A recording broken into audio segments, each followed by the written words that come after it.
Mr. Elvis Ngea. All right, Mr. Gear. And who do you represent? I represent myself. I represent Cameroon. I represent the African continent everywhere I go. And what line of work are you in? I would say I am an author. I am an inspirational speaker. Absolutely. Yeah, that's how I'm going to define myself. Academic wise, I think I consider myself a scholar. Currently doing a PhD. It's a terminal degree. But I've been working on some other things that I'd like us to talk about. Okay. And what other things are you working on, sir, that you'd like to discuss?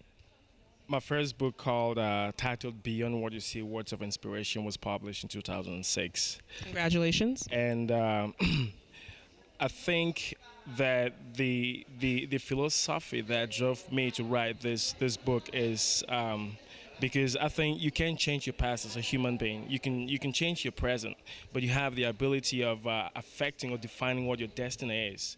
It's a book about the human mind and what success is all about.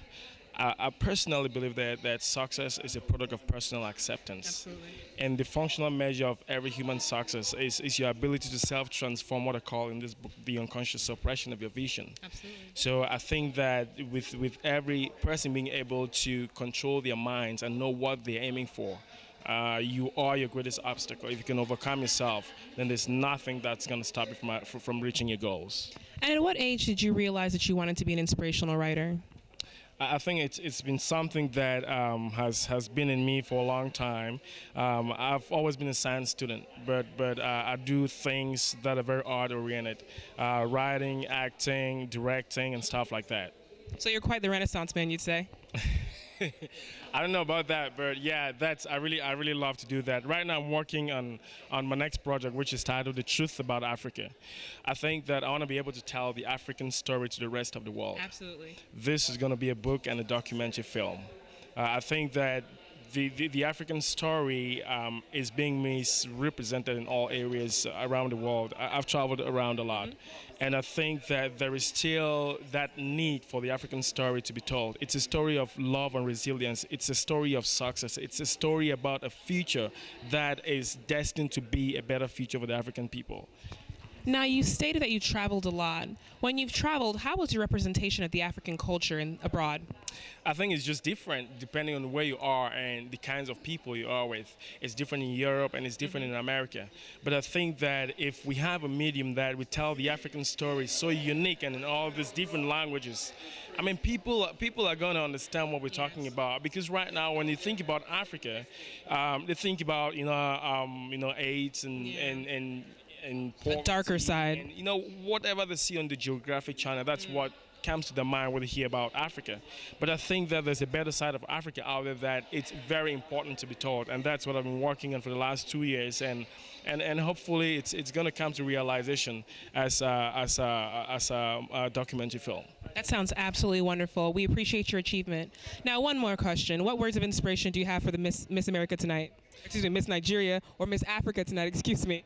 Right. I just want to say something that in life your direction at any point is more important than your position.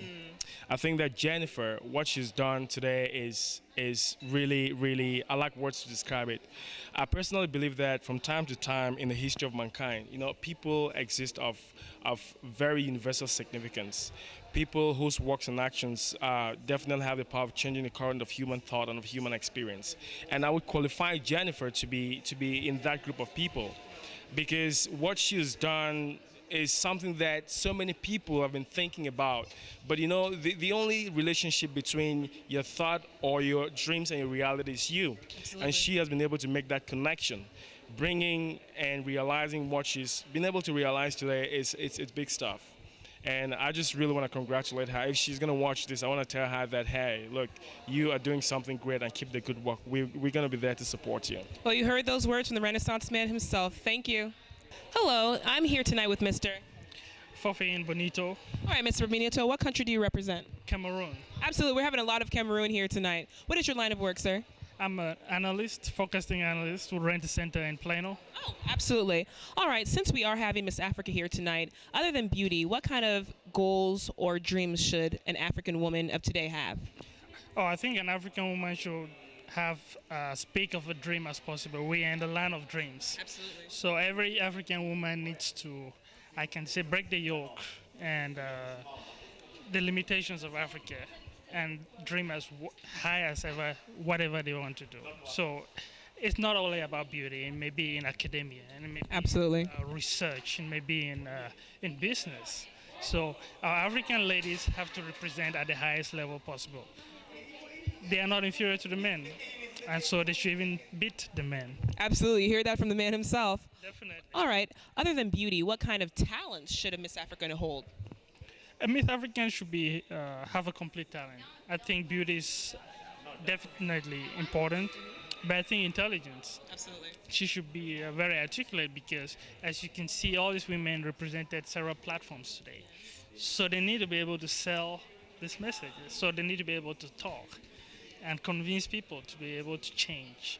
And I think a beauty about something like a pageant is the ability to help people, to change people. So these ladies are spokespeople and they should be able to sell it. So public speaking is very important, and that's what I would encourage these ladies to develop.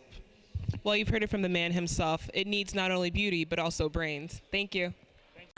This is another Shame Man